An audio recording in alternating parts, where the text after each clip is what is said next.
नाजायज़ संबंध, दिल छू लेने वाली कहानी। मैंने अपनी नंदूसी के साथ संबंध बनाया जिसकी मुझे कोई पछतावा नहीं है।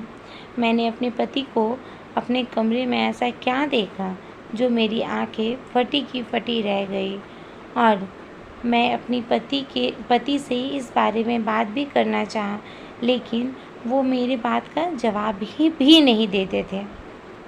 और तो और उन्हें मेरी किसी बात से कोई मतलब नहीं था। वो सिर्फ अपने काम के बारे में सोचते थे और करना भी वही चाहते थे। कहते हैं कि नंदोई चाहे उम्र में छोटा हो या बड़ा, उनके साथ हमेशा ही सम्मान से व्यवहार किया जाना चाहिए। हालांकि मैंने अपने ही ननद के पति के साथ संबंध बना लिए थे। वह न केवल एक दूसरे के प्यार में पड़ गए हैं, बल्कि दोनों ही अपनी शादी में बिल्कुल भी खुश नहीं थे। किसी ने ठीक ही कहा है कि शादी जैसे नाजुक रिश्ते को चलाने के लिए पति पत्नी का न केवल आपस में जुड़ना बल्कि ज़रूरी है, उनका एक दूसरे से संतुष्ट होना भी बहुत बड़ा मायने रखता है। हालांकि मुझे अपनी शादी में दोनों में से कुछ भी नहीं मिला। मैं अपनी शादी से बिल्कुल खुश नहीं थी। ऐसा इसलिए क्योंकि मेरे पति का व्यवहार बहुत ही उदासीन था। उसने मुझे कभी भी वैसा महसूस नहीं कराया था जैसा कि मैं चाहती थी। वह न केवल अपने काम में बहुत बिजी रहता था, बल्कि उसके पास हमारे रिश्ते के लिए भी समय नहीं था।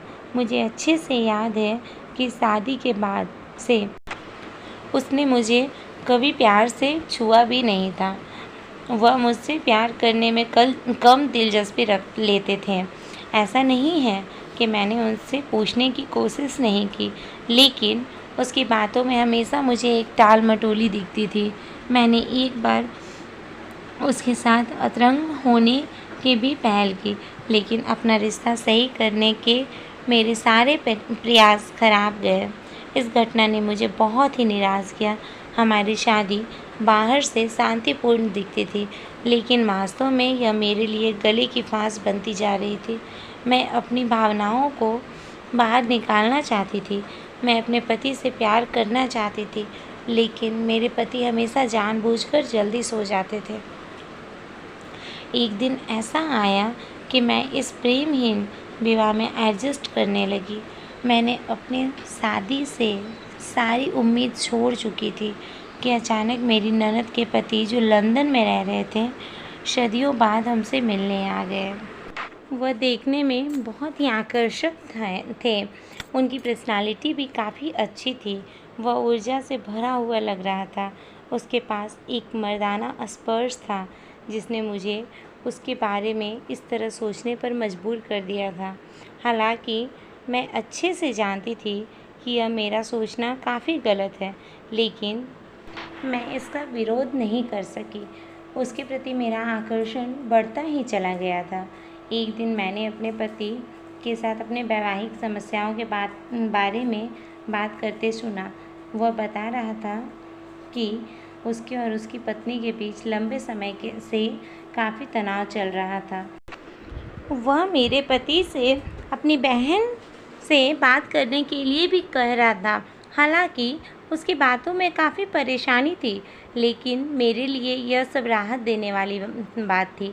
मैं नहीं जानती ऐसा क्यों हुआ, लेकिन मेरा दिल उसकी बातें सुनकर खुश हो गया। इसके बाद हम सब खाना खाने के लिए डिनर टेबल पर इकट्ठे हुए, जहां हमने एक दूसरे से नज़रें चुरा ली। एक दिन जब मैं उसे उसकी चाय देने उसके कमरे में पहुंची, तो हमने एक दूसरे को सामान्य से अधिक देर तक देखा।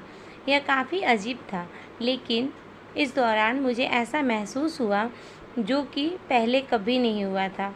उस रात मेरे पति भी अपने काम से बाहर गए हुए थे। घर पर हम दोनों अकेले ही थे। मैं वैसे भी काफ़ी दिनों से अच्छा महसूस नहीं कर रही थी, जो शायद उसको भी पता चल चुका था। इस बीच वह चुपचाप से मेरे कमरे में आया।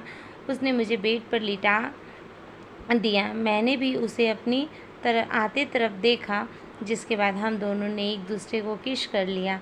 हम दोनों न केवल एक दूसरे से बेहद करीब आ गए बल्कि हमने संबंध भी बना लिए। हमने केवल एक दूसरे से प्यार किया। हमने इस दौरान कुछ भी नहीं सोचा। हम दोनों ही बस इस पल में रहना चाहते थे। घर पर रहने के दौरान हम अक्सर एक दूसरे से प्यार करने का मौका ढूंढते थे। हम दोनों के लिए काफ़ी अद्भुत समय था।